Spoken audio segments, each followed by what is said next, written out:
Good night, one and all. I am Christ. I am disciple. You're watching my channel. I hope you guys enjoy what you're seeing. If you like what you're seeing, you can like, share, subscribe, as well as you can donate via PayPal. The link is in the description. This stream is going to be brought to you courtesy of the Most High God, because the Most High God comes first. But it's also going to be brought to you by LIVE Products. Live now. We're live now. Obviously, we're live and we're streaming. Range of products, as you can see in front of you, you have Morby Grapefruit Sorrow, Fruit Punch, Orange. You also have an LIVE products cleaning agents such as liquid detergent, disinfectant, fabric softener, and dishwashing liquid. LIVE products. Live now. We're live now. So we got a bunch of things to talk about in terms of Rebel Moon. I'm still breaking that down, so I'm not going to give you guys a full review of the director's cut for Rebel Moon yet, but I will do a short synopsis on it in a bit. We're also going to talk about the renewed drive and interest in restoring the Snyderverse, especially in lieu and in part as a result of the aftermath of Deadpool. Deadpool has been really big in sort of creating that excitement again for the Snyderverse. And I already gave you guys an article which you could read, which was by Brad Curran. Shout out to Brad Curran, by the way. And it was a great article, and it just gave reasons why restore the Snyderverse. There's really no excuse for it not to be restored. All right, let's get into some stuff here I bookmarked on Twitter. So we're going to be talking a little bit about Free Palestine. We're going to talk about it in terms of elections, in terms of updates on what's happening in Palestine. And we're going to also talk about, the candidate that I think should become president of the United States, because she has pretty much all the key values, tools, etc., to be that candidate. So we'll talk about the Green Party and Jill Stein in a bit as well. But first, let me start off with Mr. Hector E. Alcala. Mr. Hector E. Alcala is talking about this, because you guys may need to know what is he talking about. This here. He said, Kamala Harris could pick Jesus Christ as a running mate as long as her party is supporting genocide, acceptable COVID denialism, environmental destruction, and far-right immigration policies. She is not getting my vote. You understand what I'm saying? And he followed up by saying, you guys say, give her a chance. I did. I voted for her as Attorney General in California and didn't like her action, so I didn't vote for her again. And he's dead on right. Like I said before, you have two fascist groups.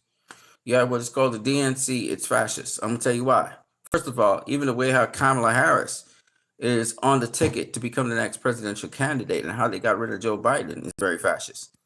There's an electoral process. She should have gone through primaries. She should have been elected if there were other people who wanted to run against her, so she could, the best possible person could come up out of the party. All of that just was swept under the rug. All right. So I'm with Hector E. Alcala. I tell him the alternative, which I think is the one that America needs to have, the one that they should go after. Someone who is not about genocidal policies. Foreign policy doesn't involve genocide. Don't fund other countries to kill out other countries. She understands what the immigration problem is and why people are immigrating to these Western countries, what they call countries of the first world, is because you went and you caused destabilization of their countries. Okay? You put tariffs and all kinds of sanctions on their countries. This is why these people are leaving, and they think, okay, your place maybe is the best place to go. Everybody wants to go by you. So she's right. And how you arrest that is you bring back you first of all, you stop robbing the countries, you stop having laws, draconian laws that shackle these countries down. Secondly, you're able to bring peace to those countries and make sure that the countries are stabilized, that they're able to find their own voice and have their own, chart their own destiny, and the people will emigrate back to their countries. It's really that simple. So, like I said before, there's a big push now, thanks to Deadpool. In terms of the X-Men. I mean, Deadpool did a lot for the X-Men. I went and saw the movie, by the way, and it was very enjoyable. It was very funny. There's not much content in it. It's just that Deadpool was able to save his own world. They used the multiverse kind of thing, so that's why there were several different Wolverines that we saw. We saw a short little Wolverine, which Wolverine is short. We saw a short. Deadpool went into different universes, and he was able to see the Wolverine in different universes, and that's where Henry Cavill's version of Wolverine came up, and it was funny hearing Deadpool say, "Ah, well, we'll treat you right here, not like the shitheads down the street," which was Warner Brothers. It was really funny.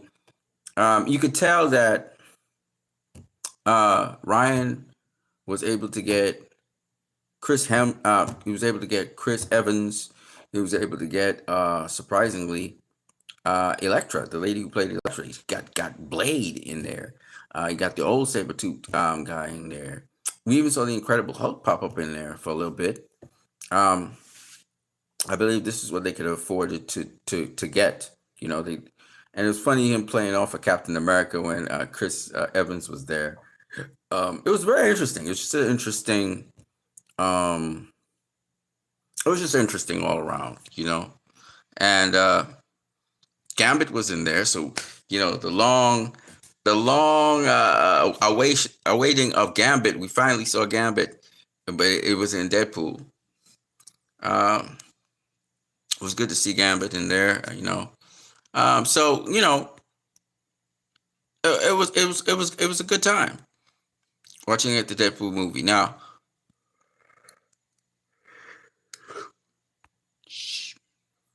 Jennifer Garner was, of course, Elektra.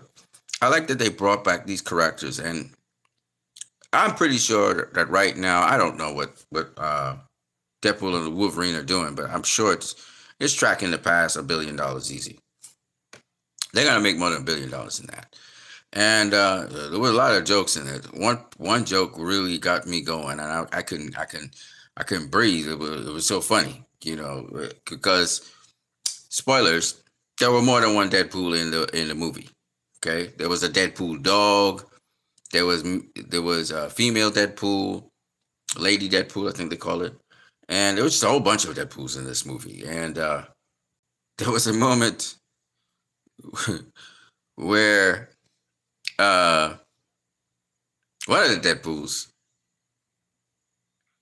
was used as a shield, a human shield by Deadpool.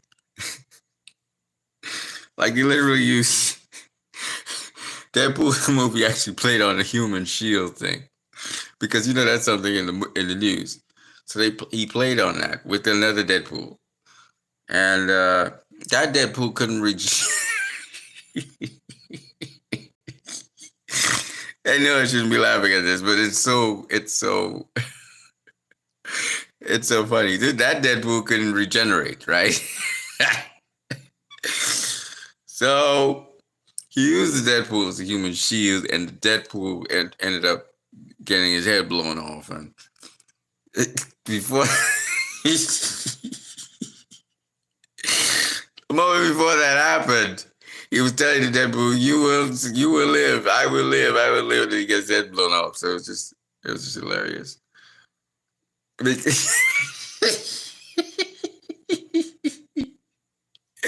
Because that Deadpool, who survived a long, long time, that Deadpool was very annoying to the Deadpool, right? To Deadpool. But that makes it so funny. It's because you can almost do anything to Deadpool and he would rejuvenate, right? But that other Deadpool, for some reason, he couldn't rejuvenate, even though he resembled Deadpool, right? So that's what made it funny to me. Deadpool, yes, he did kill the other Deadpool. Pretty much, he didn't. Well, yes, he killed him because he was using him as a human shield, which is terrible. But just the way how Ryan Reynolds did it, made it funny, you know. Uh, yeah. So anyway, um, actually, you can see some of the guests that were in there. So we had Wesley Snipes as Blade. You can see Blade right there. Oh, hold on. That's Wesley Snipes there as Blade. We had Jennifer Garner as Elektra. So she came back as Elektra. It was good. It was good to see them in there doing that thing. Ryan Reynolds as Deadpool. Was Elektra right there. She was great in the movie, by the way. She was great. She was doing her thing in there. And Ryan Reynolds actually here, he's actually, this is what he had to say about Jennifer Garner, which I really think is very touching. So I'm going into that. He says, "This is Jennifer Garner.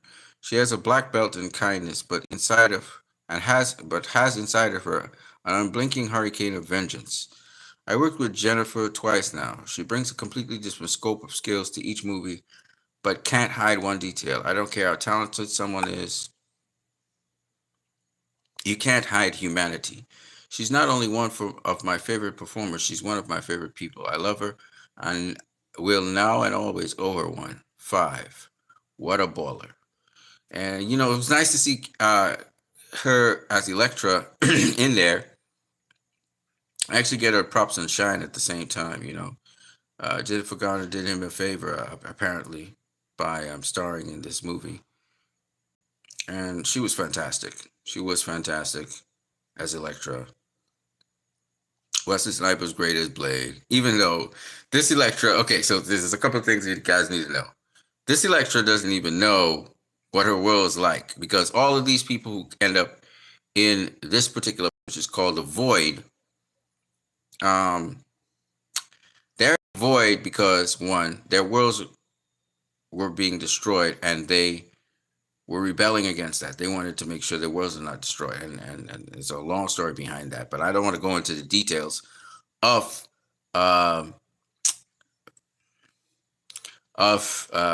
Wolverine and Deadpool. I want you guys probably to go watch it. It's actually worth a watch. Now, I only went to watch it because there was a friend of mine. We were supposed to hook up and go to the cinema a long time ago, almost a decade ago. We were supposed to go to the cinema and watch some sort of comic book movie together. So when, you know, he threw out the idea, I believe it was Saturday, I said, you know what, let's do it. So I made sure I made it happen. And you know, it was funny. Now, let me just be honest with you. I'm not really a Deadpool fan like that. You know, a lot of people are Deadpool fans and stuff. You know, he talks to the fourth wall and all of that. I'm not really a fun Deadpool fan, but on this occasion, I made an exception, and I really was enjoying myself watching Deadpool. Now, I notice I see probably no one is watching this right now, and it's probably because it's so late in the night that I'm doing this, but I had to do it. I have to do it. So, you know, I enjoyed Deadpool. I don't know about other people. Certain parts of it really made me crack up, like, you know, with the Henry Cavill part. There's a lot of funny parts, actually, because he was commenting on so many different things. He commented on Disney. He was commenting on, it's just a lot he commented on. And it's interesting seeing, you know, even though he's doing humor, he's making fun of certain things, you know, that are happening in society, and especially in the industry and so on. So I thought it was a pretty funny movie. He got Chris Evans to do the Human Torch. Human Torch from Fantastic Four actually came back in his movie. You know, I guess it's whatever Marvel would allow him to play with, meaning what characters he could actually use, because he actually got Tony Stark's, the guy who was playing, well, the director who was also playing in the Tony Stark's Iron Man movies. He actually got him on board so he could kind of talk, like, if he wanted to be Avenger and he wanted to go to X-Men. He ended up with X-Force and stuff like that. So they gave his history kind of like, which is really all interesting again. In the Deadpool movie. So, you know, it was all interesting. It was just all interesting. And not in a deep way. So you're not going in there to get something deep from him. but it was just all interesting, you know. So yeah. Now, this was very interesting. So, like I said, there was a renewed and obviously, like this iconic "Joke's on You" is this suit green. Okay, listen to I've got a question. So, for Robin, the way we see him in BVS and all, you know, the suit where it's burnt up and whatnot, and obviously, like this iconic "Joke's on You." Is his suit green? Does he have a mixture between green, red, and the iconic, you know, Dick Grayson Robin suit, or does Woody? It was yellow. It wasn't green. I think the green came from the overspray of the. Okay, within of the graffiti. Right, that from the Joker. Yeah. And did he have like a black and a red and black, like Tim Red, Drake, black, sort and of? yellow, yeah. Red, black, and yellow, Yeah. like Tim Drake, right?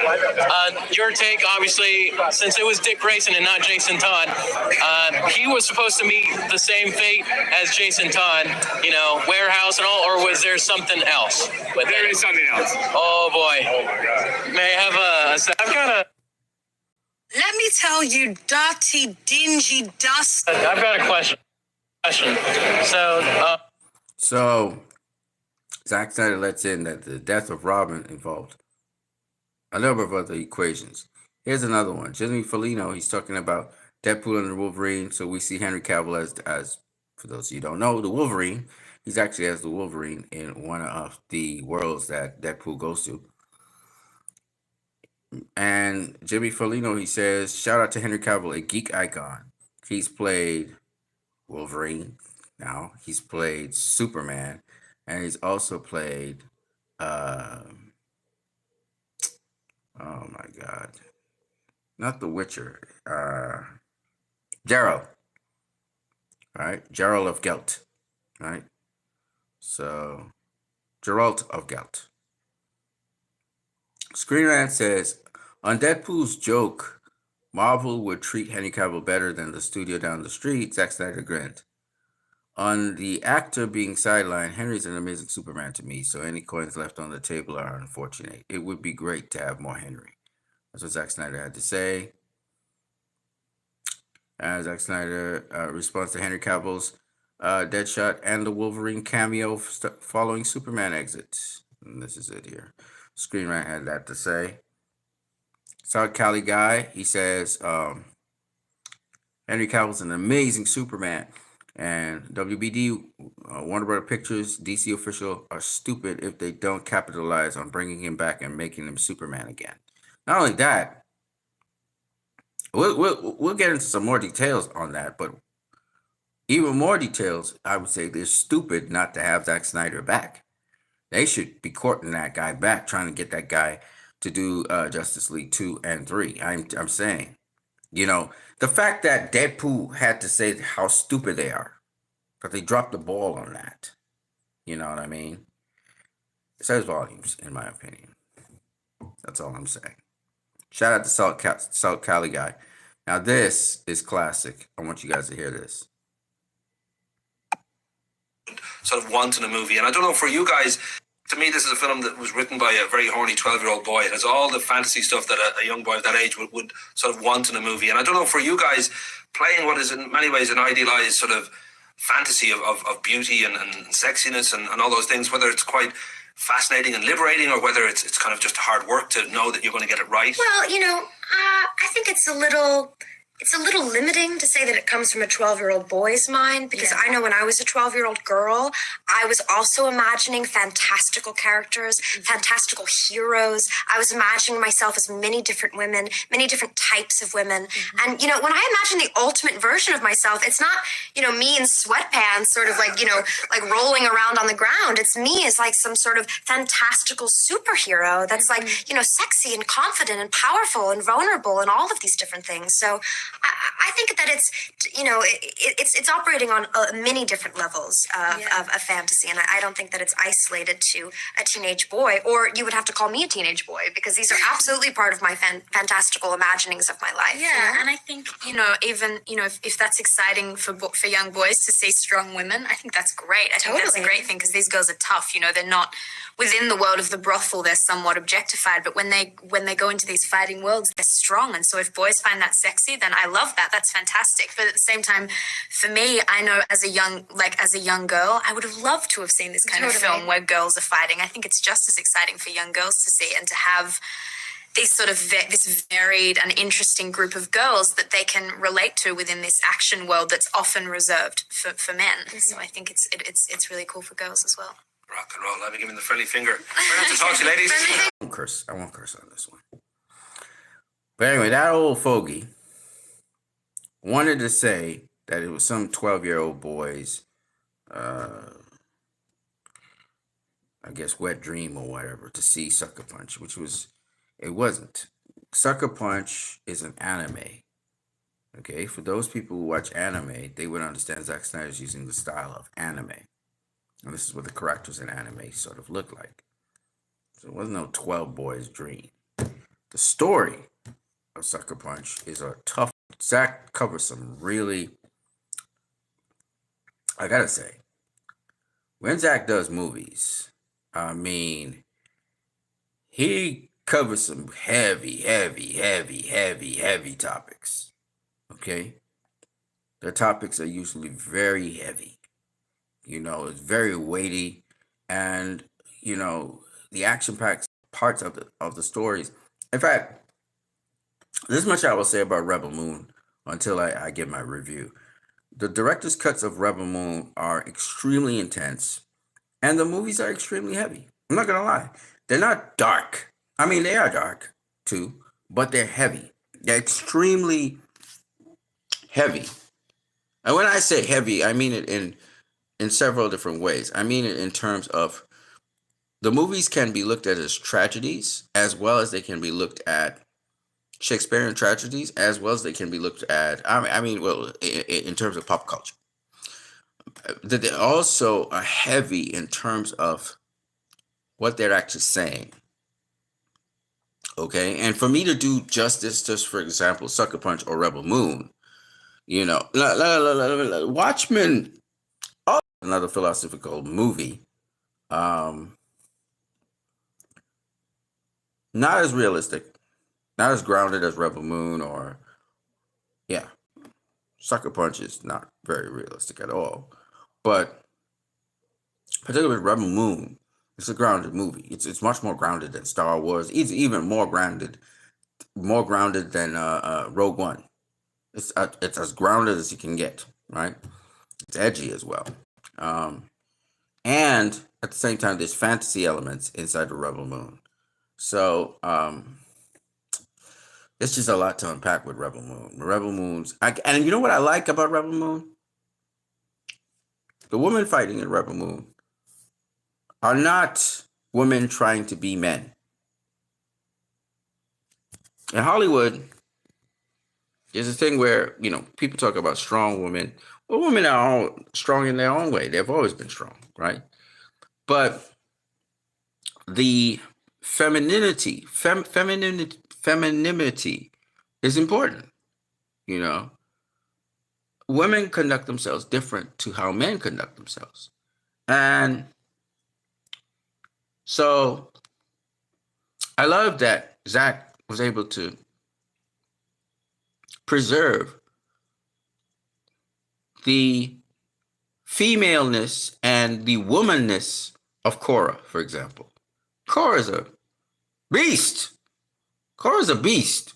If Korra's coming for you, you're in problems, right? Her name was also known as Athaliah.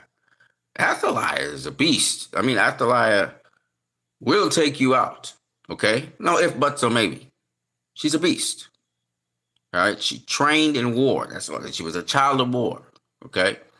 But yet, Korra has sensitivity. She has vulnerability. She has emotional, spectrum. She has a spectrum of emotion. she's a woman, so she's not stronger than men. You know, she's not this big bulwark. You know, she's small, but she can fight. Okay, she can fight. And that's what makes her so bad. It's like, you know, when you look at Athaliah, her real name is Korah, but she was given the name Athaliah by Belisarius. You know, another strong woman. A strong woman with a questionable past and, you know, a very questionable past. And, you know, all of the characters in Rebel Moon, for example, have compromised themselves to some degree and have almost past sins, shall we? They all have done things that are things they would have loved to go back and changed. You know, that's what I like about Rebel Moon. None of the characters are squeaky clean in any way, shape, or form. And it's kind of like life, you know. And Sucker Punch is about oppressed individuals breaking free through fantasy, you know. So I found that also interesting. You know, I found that also interesting. You got to excuse me. It's late in the night. It's 11:36. I'm doing this stream, and I have miles to go before I can go to sleep. So it was nice seeing them correct this guy. I do believe this was not no 12-year-old boy that made Sucker Punch. I think it's another man who understands contemporary, what people at the time enjoyed, which is anime. A lot of people, you know, enjoyed anime, and Zach brought a sort of anime to the screen, and this guy who's clueless about that aspect of it decided to do what is called reductionist reasoning, and he was trying to say, you know, was trying to minimize what this film was about. You know, I think a lot of people got, shall we say, slapped in the face thinking that this was going to be some film where, you know, you see a lot of sexy women and you'd be able to objectify them. And I think Zach sort of got them on that. The fanboys and the gawkers, you know, who were going to go in there, and that was not the movie. The movie was not that, you know. And I thought that was really cool. You know what I'm saying? All right, so let's keep it moving here. So Douglas McGregor, who was a military mind, he says live stream reveals sounds of heavy gunfire near the Lebanese-Israeli border developing. So I guess there's some clashes between the Lebanese and the Israeli IDF or IOF, shall we say. Now the thing about it is, Lebanon has its own military. It has its own army. So the fact that even Israel is just going into sovereign lands like Lebanon and Syria and even Egypt and bombing these lands is ridiculous. You know, Hezbollah doesn't come outside of Lebanon. Hezbollah is not the military of Lebanon. Lebanon has its own military. And yet Israel, like a fucking bully, goes into the Lebanese airspace and bombs the shit out of it. And what I can't understand is, you're going to have to excuse me, everybody. And I know I was just talking about Restore the Snyderverse and stuff, and I kind of just veered off all of a sudden into this. But what I cannot understand is, how come NATO isn't treating Israel's lack of recognition of Lebanon's sovereignty and invading Lebanon? How is it that NATO is not responding and trying to get weapons and munitions to the Lebanese? This is what I can't understand. Right? Like they're doing with Ukraine.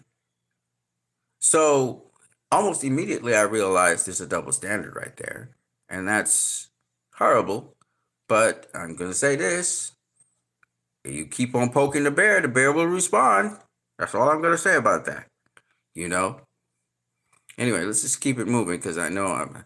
So then we have Man of Steel here, some beautiful images of Man of Steel, but I really like this by Fan United, where he's showing in the Snyderverse that General Zod stabs first Jor-El and then his son Kal-El.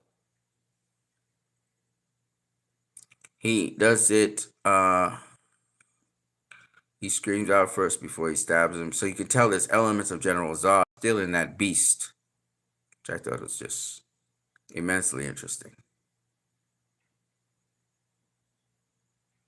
That's BVS and Man of Steel, the connections, you know.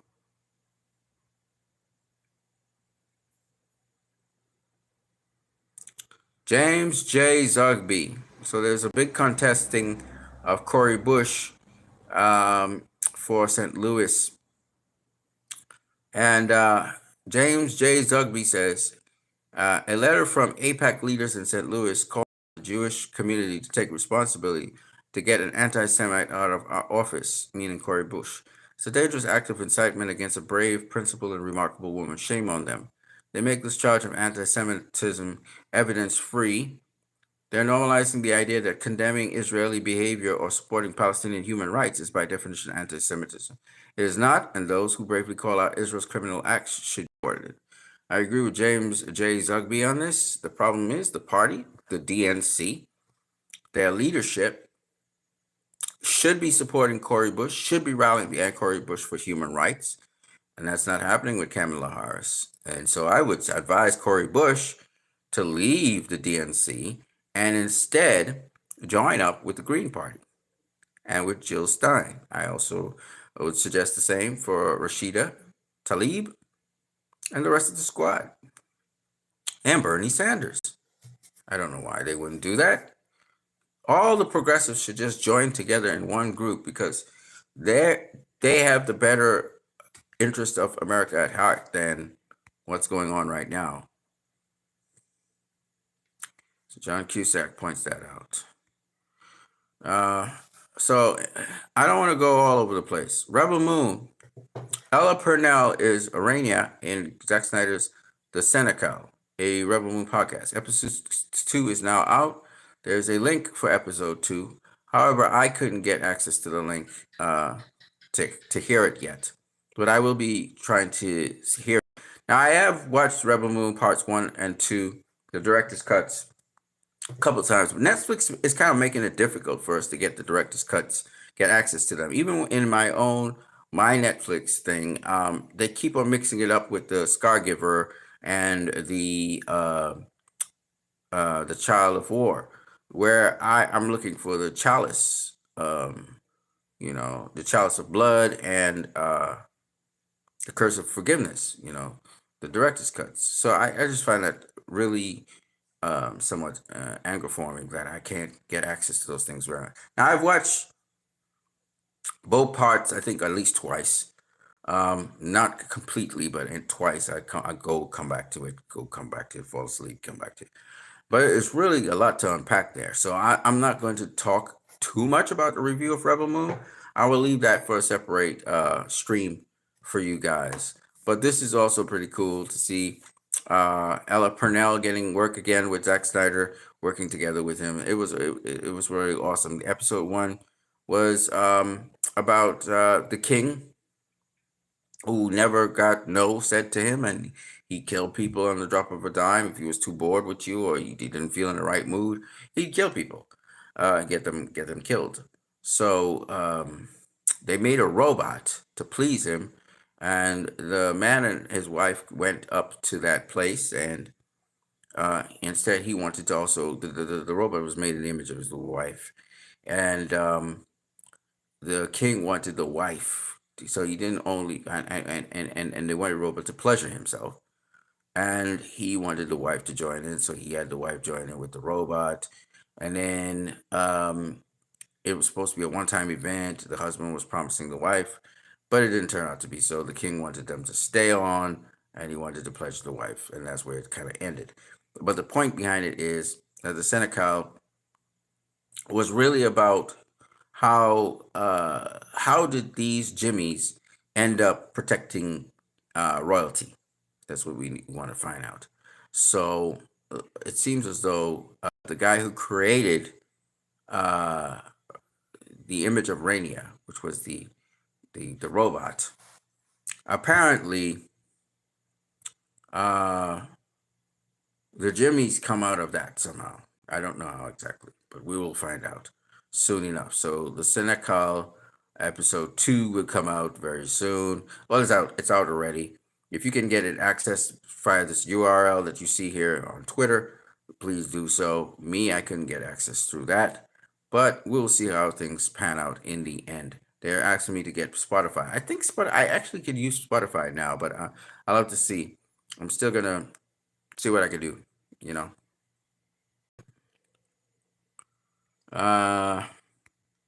Here's another Snyderverse thing. I don't want to go too much more into the Snyderverse, but there are a lot of Snyderverse calls, particularly actually right now. Release the Air Cut is the thing going around and it's trending, but I'm not going to be part of that trending, so I'm not going to talk too much about that. That's the only thing you're going to hear me talk about there. Here's a reference to Release the Air Cut. But I'm very interested in seeing DC pick back up the Snyderverse, so that much I can tell you. And there's renewed interest in the Snyderverse for sure. So Eddie says, you can only keep 3. Which do you choose? Curious now, what the fandom thinks, since we have Rebel Moon in its entirety. Well, it's not in its entirety, but it's you got 2 director's cut of Rebel Moon. There's part 3 to come. Consider Rebel Moon as one big movie. Okay, so basically the director's cut of Rebel Moon, you have Army of the Dead, you have Justice League, Batman v Superman, Man of Steel, you have Sucker Punch, you have Legends of Guardians of the Owls of Ga'Hoole, you have Watchmen, the director's cuts, you have 300, and you have Dawn of the Dead. So he's saying you can only keep 3, and you know which 3 I'm going to keep. You know it's Man of Steel, Batman v Superman, and Justice League. I still think Justice League is Zack Snyder's best work. I think his most daring work is Rebel Moon, but his best work so far, I think, has been that trilogy. But his most daring work, and very relevant, mind you, Rebel Moon, in so many different ways, is just very relevant to today and what's actually happening in the world. And we will talk about that in more detail when it comes to the review. I will definitely do that. It all, you know, it goes along with Free Palestine and all the other stuff.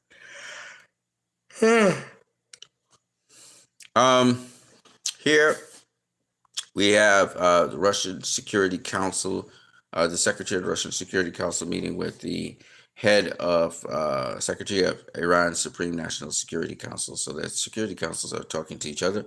Of course, Russia said it won't hesitate to arm Iran with nuclear weapons if Israel keeps on behaving like a rogue nation. As you know about the recent assassination of the Palestinian negotiator and also one of the head of Hamas. He was assassinated very recently in Iran by Mossad, and they take credit for that. So it's just interesting. VFX supervisor DJ Des Jardin tells Zack Snyder from the crowd, "It's a no-brainer to greenlight 5 more of these." Zack Snyder's like, "Yeah, I'm not in charge of that." They're talking about greenlighting Rebel Moon. You know, it seems as though Netflix is very hyped on Rebel Moon, by the way. Low Poly Boy says, "Nah, I'm a changed man after seeing Rebel Moon director's cut, Chalice of Blood, and Curse of Forgiveness." By the way, let me just say, the beginning of Chalice of Blood, oh my gosh. Dude, intense and crazy, okay? And the Curse of Forgiveness, trust me, man. Now, Lil Poly says, 7 Samurai plus heavy metal plus Star Wars, an epic space opera that's so hard to believe it's a film from this day and age, because it feels like the magic of films long gone. And it was incredible. It was incredible, you know. But we'll talk about that a little bit more. Carlos Dickerson said, "I'm still amazed at Rebel Moon DC Director's Cut Part 1. Not only was there a lot of relevant backstory and lore added, but the scenes had more to show, even with minor extra dialogue. Everything was better, really. Private areas, General Titus, the King's Gaze, the King, Jimmy, and the backstory for even Issa, and just so much more. I mean, it's a much better film. It's a longer film, but it's a much better film.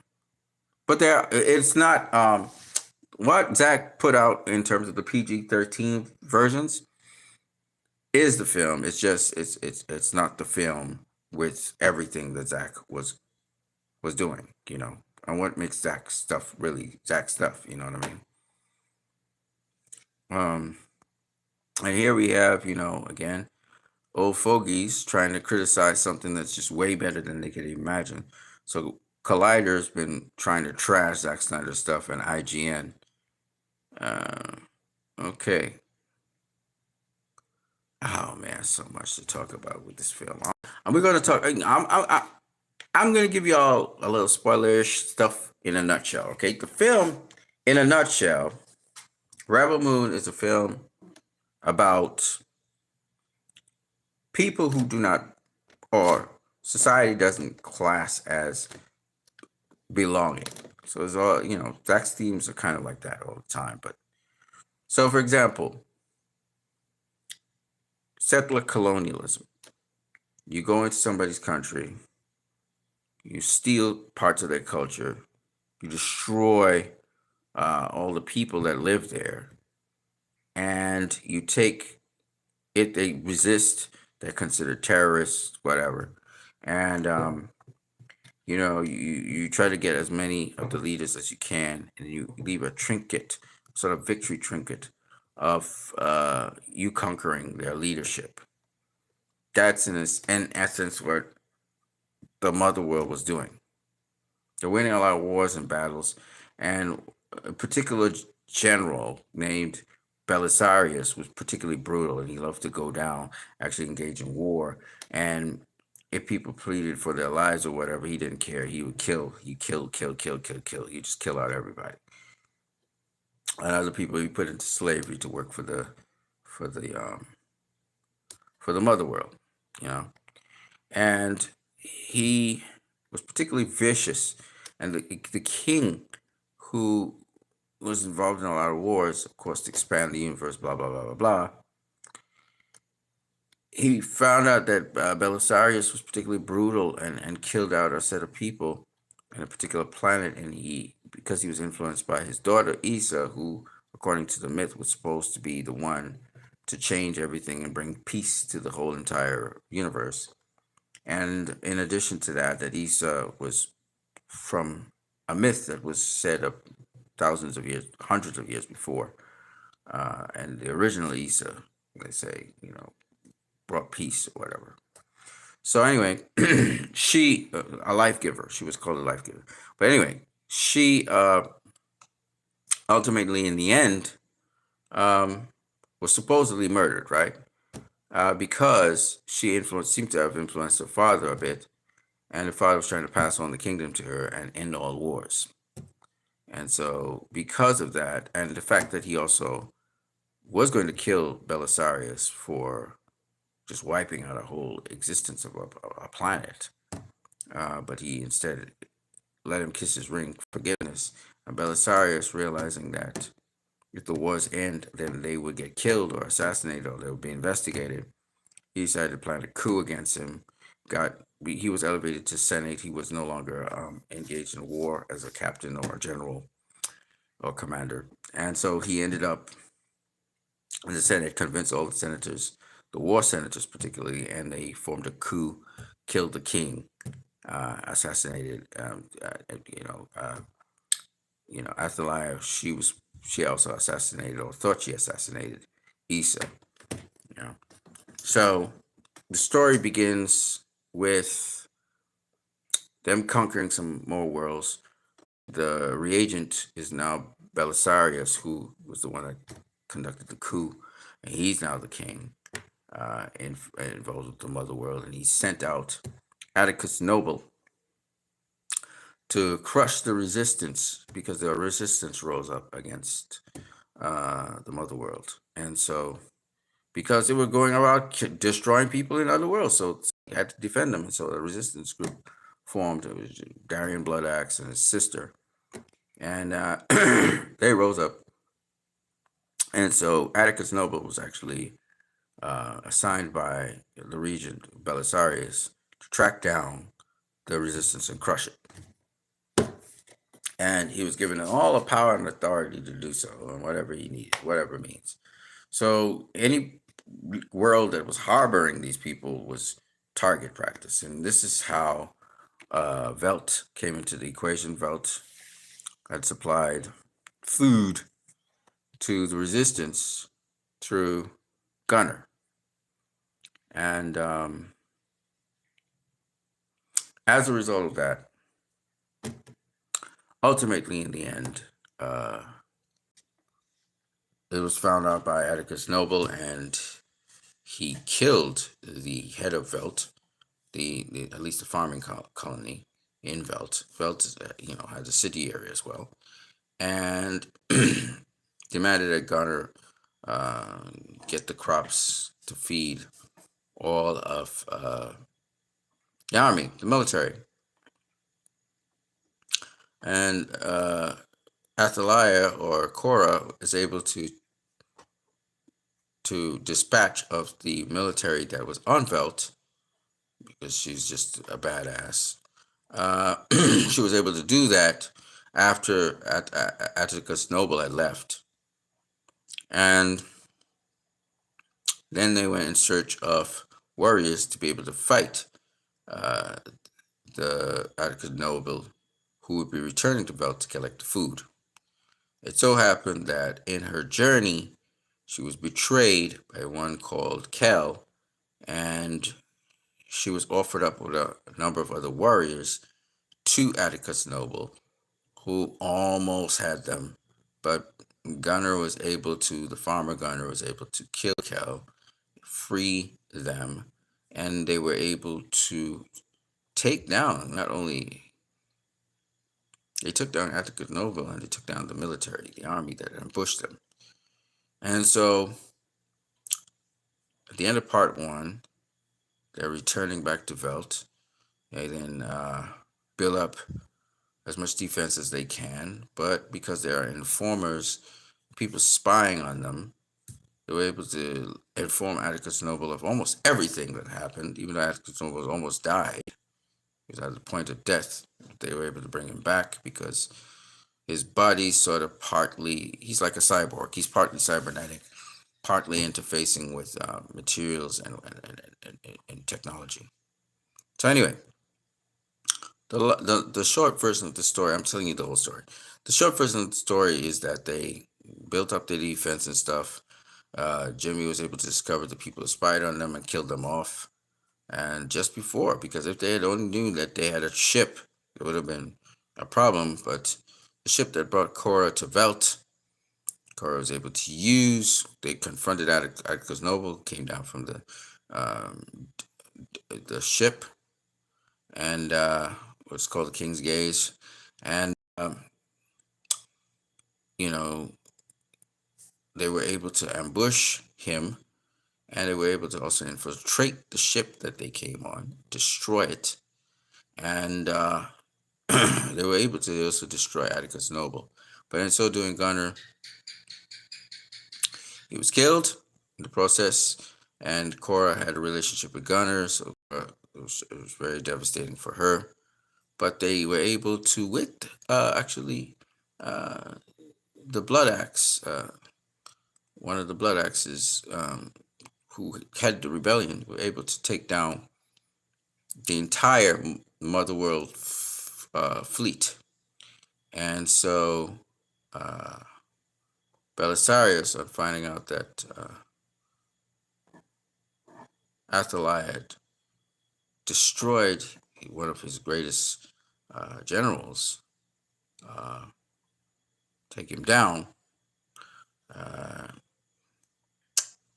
he is going to find a way to try and stop that from happening. So this is the bones of the story. There's a lot to the story, but that's the story in a gist. Now,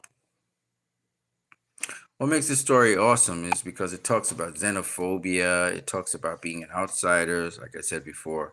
See, here, Belisarius is calling her an off-worlder, unclean blood, stuff like that. They talk about home, and they talk about Korah didn't know what home was. So Phyllis says another interesting aspect of the director's cut of Rebel Moon is Korra feeling like an outsider, not just because of the guilt of killing Issa. Belisarius Willis Israeli did a number on her, and this is partially why the ending of chapter 1 is so powerful. Yes. And you know, people wanting to fight for their home and fight to stay alive and stuff is, you know, it's a typical thing that happens in the world. You know, Palestine, that's what it's about. So I don't want to go too much more because I think I've been almost an hour on this. Oh man, there's so much with Rebel Moon that's, you know, but it's in the top 10 in my country, in Trinidad, the part 2, not part 1. Part 1 is probably the longest part, but it's awesome. I mean, I could go on and on and on about this.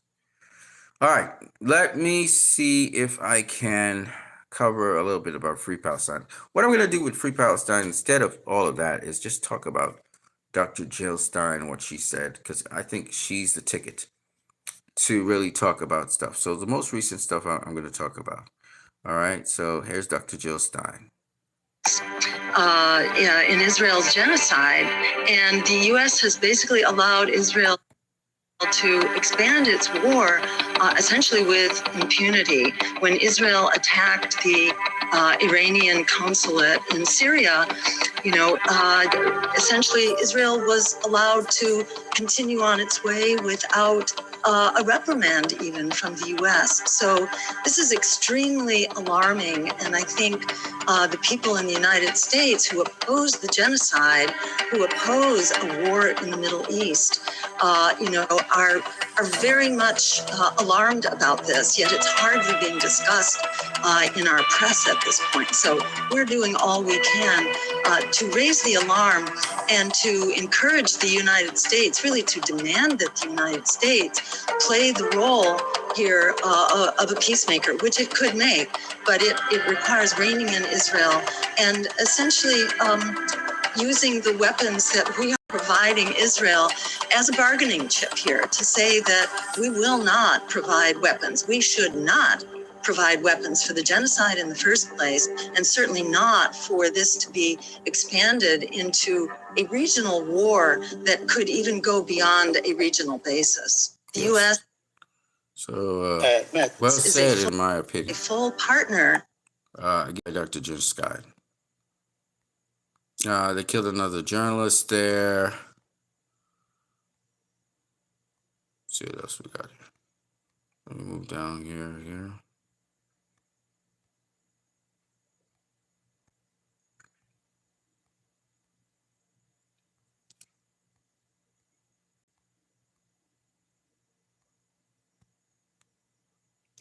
This is ISIS waging war against Hamas, showing that ISIS is really part of Mossad.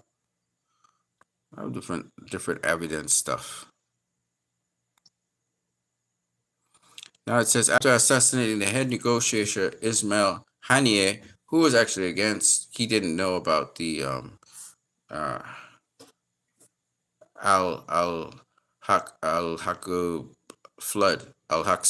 flood. He didn't know about that operation, by the way. Even though he's part of Hamas, he was more of the political wing, more diplomatic kind of guy. Here's Rebel Moon director's cut, which was pretty interesting, seeing them going through different passageways, taking down people. Listen to this. This is a former Israeli sniper. I served 20 years ago. And I served became an activist because I was a soldier in the Israeli army. I'm 38 years old. I served 20 years ago. And I served in the Special Forces unit of the Infantry Nacha Brigade. And me and my team were snipers.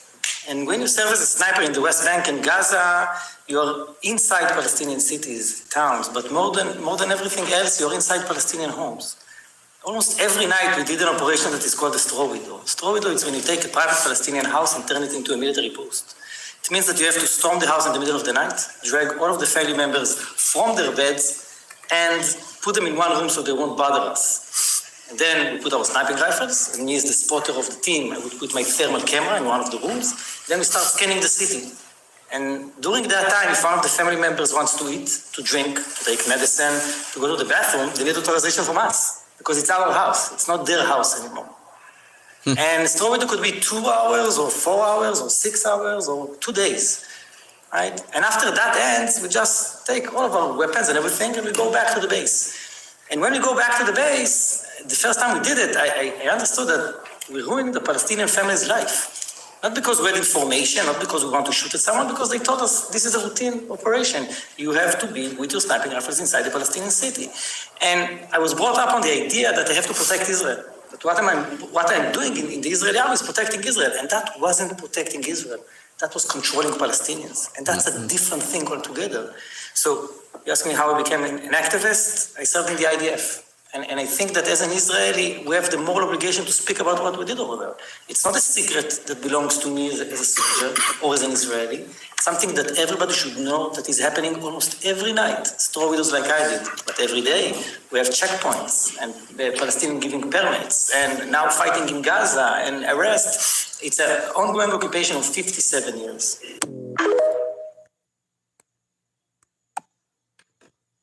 I think it was important to Became an activist because cover that, you know. The Israeli genocide has entered its 10th month, leaving northern Gaza isolated from the rest of the strip of the world. This separation prevents more than 1 million Palestinians from returning to their homes and lands. Anyone who attempts to return is killed, so they're trying to take even more of Gaza, which is just atrocious. I'll talk more about Rebel Moon when it comes to those things another time. All right, so I think I've said enough here. The U.S. is sending aircraft carrier fighter jet squadrons to defend Israel, supposedly. The White House claims the deployments are meant to ease tensions, but the U.S. military support has only emboldened Israel to escalate. And this is by Dave DeCamp. You can check it out, newsantiwar.com.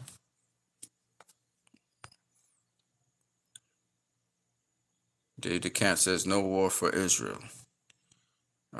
Israel, you're not welcome in Hiroshima, so Hiroshima doesn't want Israel there. Dr. Anastasia Maria Lopez says, if you expect armaments, don't complain about importing refugees. And this is true. Again, if you are destabilizing countries, if you are actively causing wars in your best interest, then if people decide to come to your country to exploit the opportunities that are there, you can't be mad at them. The migration patterns of people only happen as a result of adverse conditions caused in the countries that they're in. And if you're causing the adverse conditions, what do you expect? So just somebody covered here, you know, the negative ratings for Rebel Moon, and he found that this guy just copying and pasting stuff. You know, the hate is real. And I think 3 minutes after Rebel Moon was released, it had some negative reviews by critics. They hadn't even seen the movie and they were already negatively reviewing it. So, you know, it is what it is. We know what's really going on there. So we have more people now talking about attacking Iran. Gideon Starr, an MK and former minister, and Channel 12's news talks about show Meet the Press last night, saying Israel needs to initiate preemptive strike on Iran on bomb strategic locations. So this madness continues with Israel. These people are mad. Right, so that's basically it. The usual talking points about Zack Snyder's Justice League keeps on happening. And Zack Snyder's movies, which I hate. Hey, this is beautiful. I want to play this for you guys.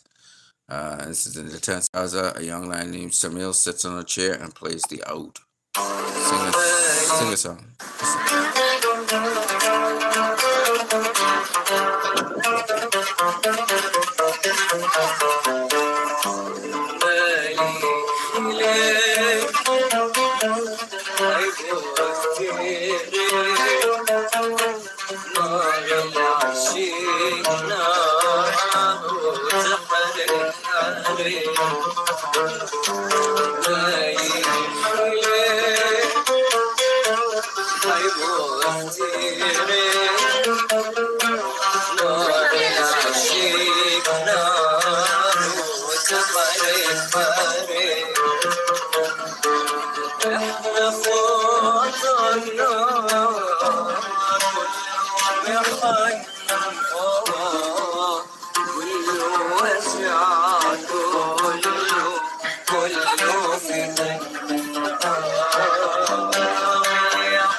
Of an Iranian response. So, Really awesome.